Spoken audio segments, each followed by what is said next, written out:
आज की कहानी है पुनर्विवाह। जब से पूजा दिल्ली की इस नई कॉलोनी में रहने आई थी, उसका ध्यान बरबस ही सामने वाले घर की ओर चला जाता था, जो उसकी रसोई की खिड़की से साफ नजर आता था। एक अजीब सा आकर्षण था इस घर में। चहल पहल के साथ साथ वीरानगी और मुस्कुराहट के साथ साथ उदासी का एहसास भी होता था उसे देखकर। एक 30-35 वर्ष का पुरुष अक्सर अंदर बाहर आता जाता नजर आता था। कभी कभी एक बुजुर्ग दंपति भी दिखाई देते थे और एक 5-6 वर्ष का बालक भी उस घर में। पूजा की उत्सुकता तब और भी बढ़ गई जब उसने एक दिन वहां एक युवती को भी देखा। उसे देखकर उसे ऐसा लगा कि वह यदा कदा ही बाहर निकलती है। उसका सुंदर मासूम चेहरा और गर्मी के मौसम में भी सिर पर स्कार्फ उसकी जिज्ञासा को और बढ़ा गया। जब पूजा की उत्सुकता हद से ज्यादा बढ़ गई तो एक दिन उसने अपने दूध वाले से पूछ ही लिया, भैया तुम सामने वाले घर में भी दूध देते हो ना? बताओ कौन कौन है उस घर में? यह सुनते ही दूध वाले की आंखों में आंसू और आवाज में करुणा भर गई। भर्राए स्वर में बोला, दीदी मैं 20 सालों से इस घर में दूध दे रहा हूं, पर ऐसा कभी नहीं देखा। यह साल तो जैसे इन पर कयामत बनकर ही टूट पड़ा है। कभी दुश्मन के साथ भी ऐसा अन्याय ना हो। और फिर फूट फूट कर रोने लगा। भैया अपने आप को संभालो। अब पूजा को पड़ोसियों से ज्यादा अपने दूध वाले की चिंता होने लगी थी, पर मन अभी भी यह जानने के लिए उत्सुक था कि आखिर क्या हुआ है उस घर में। शायद दूध वाला भी अपने मन का बोझ हल्का करने के लिए बेचैन था। अतः कहने लगा, क्या बताऊं दीदी, छोटी सी गुड़िया थी सलोनी बेबी। जब मैंने इस घर में दूध देना शुरू किया था, देखते ही देखते वह सयानी हो गई और उसके लिए लड़के की तलाश शुरू हो गई।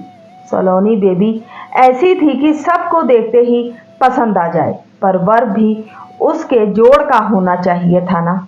एक दिन आकाश बाबू उनके घर आए। उन्होंने सलोनी के माता पिता से कहा कि शायद सलोनी ने अभी आपको बताया नहीं, मैं और सलोनी एक दूसरे को चाहते हैं और अब विवाह करना चाहते हैं। और फिर अपना पूरा परिचय दिया। आकाश बाबू इंजीनियर थे। वे माँ बाप की इकलौती औलाद सलोनी के माता पिता को एक नज़र में ही भा गए। फिर उन्होंने पूछा कि क्या तुम्हारे माता पिता को यह रिश्ता मंजूर है? यह सुनकर आकाश बाबू कुछ उदास हो गए। फिर बोले कि मेरे माता पिता अब इस दुनिया में नहीं हैं। 2 वर्ष पूर्व एक कार एक्सीडेंट में उनकी मौत हो गई थी। यह सुनकर सलोनी के माता पिता बोले कि हमें यह रिश्ता मंजूर है, पर इस शर्त पर कि विवाह उपरांत भी तुम सलोनी को लेकर यहाँ आते जाते रहोगे। सलोनी हमारी इकलौती संतान है। तुम्हारे यहाँ आने जाने से हमें अकेलापन महसूस नहीं होगा और हमारे जीवन में बेटे की कमी भी पूरी हो जाएगी। आकाश बाबू राजी हो गए। फिर क्या था, धूमधाम से दोनों का विवाह हो गया और फिर साल भर में गोद भी भर गई। यह सब तो अच्छा ही है, इसमें रोने की क्या बात है? पूजा ने कहा। दूध वाले ने फिर कहना शुरू किया, एक दिन जब मैं दूध देने गया तो घर में सलोनी बिटिया, आकाश बाबू और शौर्य यानी सलोनी बिटिया का बेटा भी था। तब मैंने कहा कि बिटिया कैसी हो? बहुत दिनों बाद दिखाई दी। मेरी तो आंखें ही तरस जाती हैं तुम्हें देखने के लिए।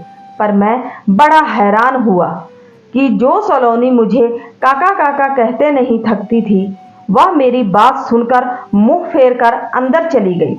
मैंने सोचा बेटियां ससुराल जाकर पराई हो जाती हैं और कभी कभी उनके तेवर भी बदल जाते हैं। अब वह कहाँ एक दूध वाले से बात करेंगी। और फिर मैं वहां से चला आया।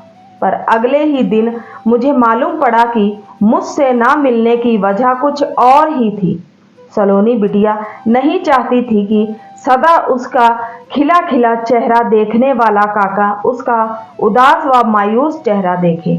दरअसल सलोनी बिटिया इस बार वहां मिलने नहीं बल्कि अपना इलाज करवाने आई थी। कुछ दिन पहले ही पता चला था कि उसे तीसरी और अंतिम स्टेज का ब्लड कैंसर है।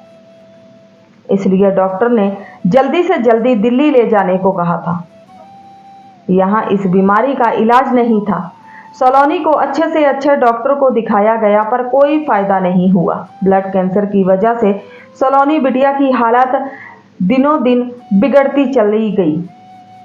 बार बार कीमोथेरेपी करवाने से उसके लंबे काले रेशमी बाल भी उड़ गए। इसी वजह से वह हर वक्त स्कार्फ बांधे रखती।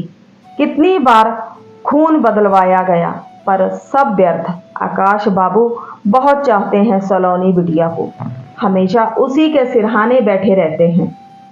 तन मन धन सब कुछ वार दिया आकाश बाबू ने सलोनी बिटिया के लिए। शाम को जब विवेक ऑफिस से आए तो पूजा ने उन्हें सारी बात बताई। दुखद कहानी में एक सुखद बात यह है कि आकाश बाबू बहुत अच्छे पति हैं। ऐसी हालत में सलोनी की पूरी सेवा कर रहे हैं। शायद इसलिए विवाह संस्कार जैसी परंपराओं का इतना महत्व दिया जाता है और यह आधुनिक पीढ़ी है कि विवाह करना ही नहीं चाहती। लिव इन रिलेशनशिप की नई विचारधारा ने विवाह जैसे पवित्र बंधन की धज्जियां उड़ा दी हैं। फिर मैं भी किन बातों में उलझ गई। विवेक को भूख लगी होगी, वे थके हारे ऑफिस से आए हैं, उनकी देखभाल करना मेरा भी तो कर्तव्य है। यह सोचकर पूजा रसोई की ओर चल दी। रसोई से फिर सामने वाला मकान नजर आया। आज वहां काफी चहल हलचल थी। लगता था घर की हर चीज अपनी जगह से मिलना चाहती है। घर में कई लोग इधर उधर चक्कर लगा रहे थे। वहां एम्बुलेंस खड़ी थी। पूजा सहम गई कि कहीं सलोनी को कुछ। पूजा का शक ठीक था। उस दिन सलोनी की तबीयत अचानक खराब हो गई और उसे अस्पताल में भर्ती कराना पड़ा। हालांकि उनसे अधिक परिचय नहीं था, फिर भी पूजा और विवेक अगले दिन उससे मिलने अस्पताल गए। वहां आकाश की हालत ठीक उस परिंदे जैसी थी जिसे पता था कि उसके पंख अभी कटने वाले ही हैं, क्योंकि डॉक्टरों ने यह घोषित कर दिया था कि सलोनी अपने जीवन की अंतिम घड़ियां गिन रही है। फिर वही हुआ। अगले दिन सलोनी इस संसार से विदा हो गई। इस घटना को घटे करीब 2 महीने हो गए थे, पर जब भी उस घर पर नजर पड़ती पूजा की आंखों के आगे सलोनी का मासूम चेहरा घूम जाता और साथ ही आकाश का बेबस चेहरा। मानव जीवन पर असाध्य रोगों की नर्मता का जीता जागता उदाहरण और पति फर्ज की साक्षात मूर्ति आकाश। दोपहर के 2 बजे थे। घर का सारा काम निपटा कर मैं लेटने ही जा रही थी कि दरवाजा खटखटाने की आवाज आई। दरवाजे पर एक महिला थी, शायद सामने वाले घर में आई थी, क्योंकि पूजा ने इन दिनों कई बार उसे वहां देखा था। उसका अनुमान सही था। मैं आपको न्योता देने आई हूँ, कुछ खास है क्या? हाँ, कल शादी है ना, आप जरूर आइएगा। इससे पहले कि पूजा कुछ और पूछती वह महिला चली गई। शायद वह बहुत जल्दी में थी। वह तो चली गई, पर जाते जाते पूजा की नींद उड़ा गई। सारी दोपहर वह यही सोचती रही कि आखिर किसकी शादी हो रही है वहां, क्योंकि उसकी नजर में तो उस घर में अभी कोई शादी लायक नहीं था। शाम को जब विवेक आए तो उनके घर में पैर रखते ही पूजा ने उन्हें यह सूचना दी जिसने दोपहर से उसके मन में खलबली मचा रखी थी। उसे लगा कि यह समाचार सुनकर विवेक भी हैरान हो जाएंगे, पर ऐसा कुछ नहीं हुआ।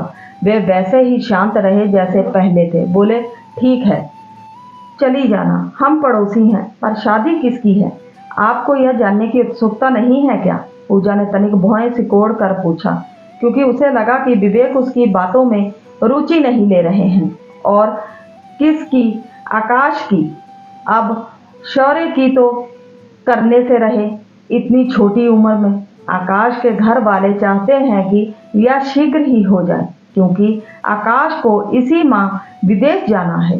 दुल्हन सलोनी की चचेरी बहन है। यह सुनकर पूजा के पैरों तले की जमीन खिसक गई। जिस आकाश को उसने आदर्श पति का ताज देकर सिर आंखों पर बैठा रखा था, वह अब उससे छिनता नजर आ रहा था।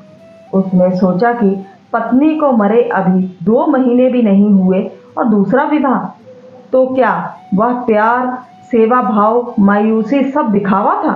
क्या एक स्त्री का पुरुष जीवन में महत्व जितने दिन वह साथ रहे उतना ही है? क्या मरने के बाद उसका कोई वजूद नहीं?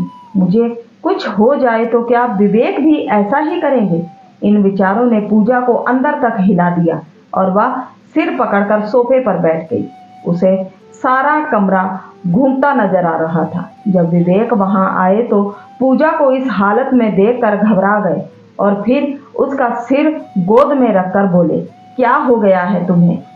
क्या ऊट पटांग सोच सोच कर अपना दिमाग खराब किए रखती हो? तुम्हें कुछ हो गया तो मेरा क्या होगा? विवेक की इस बात पर सदा गौरवित महसूस करने वाली पूजा आज बिफर पड़ी। ले आना, तुम भी आकाश की तरह दूसरी पत्नी। पुरुष जाति होती ही ऐसी है। पुरुषों की एक मृगमरीचिका है। नहीं, ऐसा नहीं है। आकाश यह शादी अपने सास ससुर के कहने पर ही कर रहा है। उन्होंने ही उसे पुनर्विवाह के लिए विवश किया है, क्योंकि वे आकाश को अपने बेटे की तरह चाहने लगे हैं। वे नहीं चाहते कि आकाश जिंदगी भर यूं ही मायूस रहे। वे चाहते हैं कि आकाश का घर दोबारा बस जाए और आकाश की पत्नी के रूप में उन्हें अपनी सलोनी वापस मिल जाए। इस तरह शौर्य को भी माँ का प्यार मिल जाएगा। पूजा, जीवन सिर्फ भावनाओं और यादों का खेल नहीं है, यह हकीकत है और इसके लिए हमें कई बार अपनी भावनाओं का दमन करना पड़ता है। सिर्फ ख्वाबों और यादों के सहारे जिंदगी नहीं काटी जा सकती। जिंदगी बहुत लंबी होती है। आकाश दूसरी शादी कर रहा है, इसका अर्थ यह नहीं कि वह सलोनी से प्यार नहीं करता था। सलोनी उसका पहला प्यार था और रहेगी, परंतु यह भी तो सत्य है कि सलोनी अब दोबारा नहीं आ सकती। दूसरी शादी करके भी वह उसकी यादों को जिंदा रख सकता है। शायद यह सलोनी के लिए सबसे बड़ी श्रद्धांजलि होगी। या दूसरी शादी इस बात का सबूत है कि स्त्री और पुरुष एक गाड़ी के 2 पहिए हैं और यह गाड़ी खींचने के लिए एक दूसरे की जरूरत पड़ती है। और यह काम अभी हो जाए तो इसमें हर्ज ही क्या है? विवेक की बातों ने पूजा के दिमाग से भावनाओं का पर्दा हटाकर वास्तविकता की तस्वीर दिखा दी थी। अब उसे आकाश के पुनर्विवाह में कोई बुराई नजर नहीं आ रही थी और ना ही विवेक के प्यार पर अब कोई शक की गुंजाइश थी। विवेक के लिए खाना लगाकर पूजा अलमारी खोल कर बैठ गई और फिर स्वभावानुसार विवेक का सिर खाने लगी। कल कौन सी साड़ी पहनूं? पहली बार उनके घर जाऊंगी, अच्छा इंप्रेशन पड़ना चाहिए।